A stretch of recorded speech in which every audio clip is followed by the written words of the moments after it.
Hello, ഞങ്ങളൊന്ന് food കഴിക്കാൻ താമസിട്ടോ. നന്നായിട്ട് വിശക്കുന്നുണ്ട്. അപ്പോൾ ഇന്നത്തെ ചോറ്റുപാത്രം നമുക്ക് കണ്ടാലോ.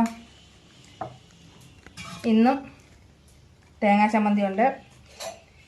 ഇത് കരുനാരങ്ങ വെള്ളക്കിട്ട നാരങ്ങ അച്ചാറാട്ടോ. പിന്നെ നമ്മുടെ ഇന്നത്തെ തോരൻ കോവയ്ക്ക തോരനാണ്. എല്ലാവരും ഇന്നലെ എന്നോട് ചോദിച്ചു ചക്കക്കുരു മുഴുവനോടെ എടുത്തോണ്ടെങ്കിൽ പോകുന്നോന്ന്. ചക്കക്കുരു വെജിറ്റബിൾസ് കൂടുതൽ ഇഷ്ടമാണ്, അതുപോലെ ചോറ് കുറച്ചേ കഴിക്കും. പിന്നെ ഇത് മീൻകറി. ഇന്നും ഉണ്ട് കേട്ടോ സാമ്പാർ. ഇന്നലെ ഞാൻ കഷ്ണങ്ങളൊന്നും ഇല്ലാതെ സാമ്പാർ വെച്ചതിന് എൻ്റെ ചേട്ടൻ പോയി കഷ്ണങ്ങളൊക്കെ മേടിച്ചു കൊണ്ടിട്ട് ഇന്നും ഈ സാമ്പാർ വെച്ചാൽ മതി, അങ്ങനെ സാമ്പാർ വെച്ചു. അപ്പോൾ അതുകൊണ്ട് ഇന്നും ഇന്നലത്തെ പോലെ ജോലിക്കിടയിൽ അടുത്ത് എത്തിയ ഒരു വീട്ടിൽ ഞങ്ങൾ ഇവിടെ നിന്ന് ഫുഡ് കഴിക്കാൻ പോവാം.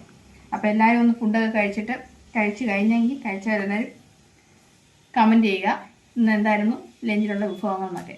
Okay, by.